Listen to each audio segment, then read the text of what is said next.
Fish की simple shape के साथ आइस कैसे बना सकते हैं हम इस ट्यूटोरियल में इसी के बारे में बात करेंगे। एंशिएंट इंडियन आर्टिस्ट ने फिश के सेंटर में इस तरह की लाइन लगा के आइस को बहुत ही आसानी से समझा दिया है ताकि एक बच्चा भी समझ सके। नहीं तो वेस्टर्न ट्यूटोरियल्स में आपको इतने कॉम्प्लेक्स तरह से समझाया जाता है, उसको प्रैक्टिस करना और याद रखना बहुत ही ज्यादा डिफिकल्ट लगता है और मजबूरी में आपको उनके कोर्सेज खरीदने पड़ते हैं। एंशिएंट इंडियन आर्टिस्ट इसी तरह की सिंपल शेप्स का यूज करते थे ताकि जो सीखने वाला है वो इन शेप्स को आसानी से याद कर सके। ये इतना सिंपल मेथड है कि एक बच्चा भी सीख सकता है कि आइस कैसे बनाते हैं। एक बार आपके माइंड में ये चीज बैठ गई, क्योंकि बचपन से आपने फिश तो देखी ही होती है, तो उसके ऊपर लाइन को ड्रॉ करना और फिर आईबॉल बनाना इतना ज्यादा मुश्किल नहीं रहता। इस ट्यूटोरियल को देखते देखते आप साथ के साथ प्रैक्टिस भी कर सकते हो ताकि आपके सबकॉन्शियस में बैठ जाए ये बात कि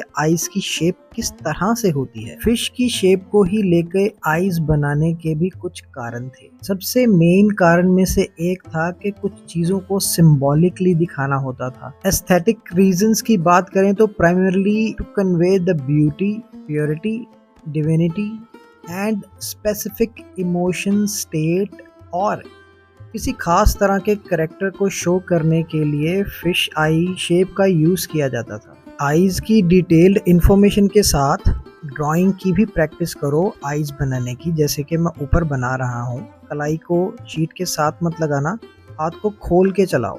टेक्निकल बात करते हैं कि ये लाइन जिसके ऊपर एरोज आ रहे हैं, इसे यहाँ पे टेढ़ा क्यों बनाया जाता है।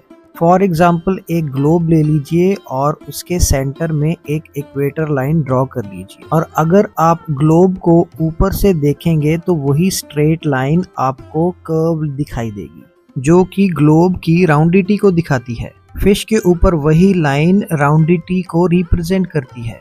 कहने का एक मतलब और भी है कि ग्लोब पे दिखने वाली सीधी रेखा अगर आप ग्लोब को घुमा देंगे, जैसे कि आइस के ऊपर पलक घूमती है, तो वो राउंड दिखाई देती है। सीधी लाइन भी होगी तो भी वो राउंड ही दिखाई देती है।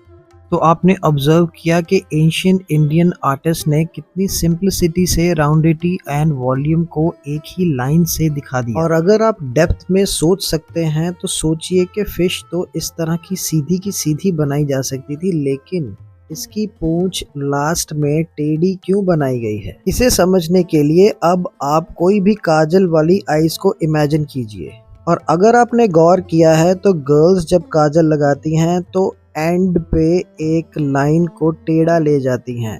तो एंशिएंट इंडियंस ने उसको सिंप्लीफाई करके मछली को सीधा बनाने के बजाय उसकी पूंछ को हल्का सा टेढ़ा कर दिया ताकि एस्थेटिकली वो ब्यूटीफुल लगे।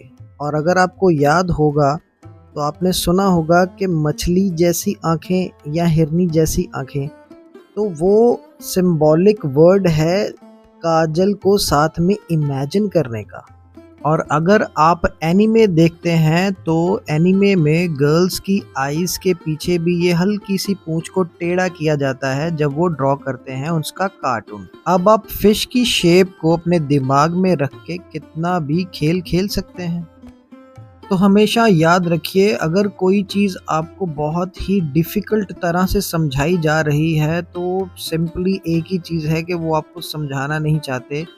चित्र सूत्रा में सारी चीज़ों को बहुत ही ज़्यादा सिंपल तरह से समझाया गया है। अब आप ऊपर देखो तो मैं ड्राइंग कर रहा हूँ वही लाइन को टेढ़ा बना के साइड पोज से उसे ड्रॉ करने की, ताकि प्रैक्टिकली आपको समझ आ सके और कॉन्फिडेंस आ सके कि ये चीज़ आप भी कर सकते हो। ये एक नई तरह के ट्यूटोरियल्स हैं जो कहीं पे भी आपको इंटरनेट पे नहीं दिखाई देंगे, क्योंकि सभी कॉपी कर रहे हैं वही डायग्राम्स की, कोई चित्र सूत्रा को डीकोड नहीं कर रहा। एंड दोस्तों, इस तरह के ट्यूटोरियल्स बनाने में मुझे 2 हफ्ते से भी ज़्यादा टाइम लग जाता है, क्योंकि बहुत सारी बुक्स को रेफरेंस लेना पड़ता है ताकि आपको बिल्कुल सही नॉलेज मिल सके। तो अगर आप मेरे ट्यूटोरियल्स को लाइक करेंगे, शेयर करेंगे, उससे मुझे ये एक इंडिकेशन मिलेगा कि आप इस तरह की नॉलेज और ज़्यादा चाहते हैं, तो मैं मोटिवेट रहूँगा और ट्यूटोरियल्स बनाने के लिए।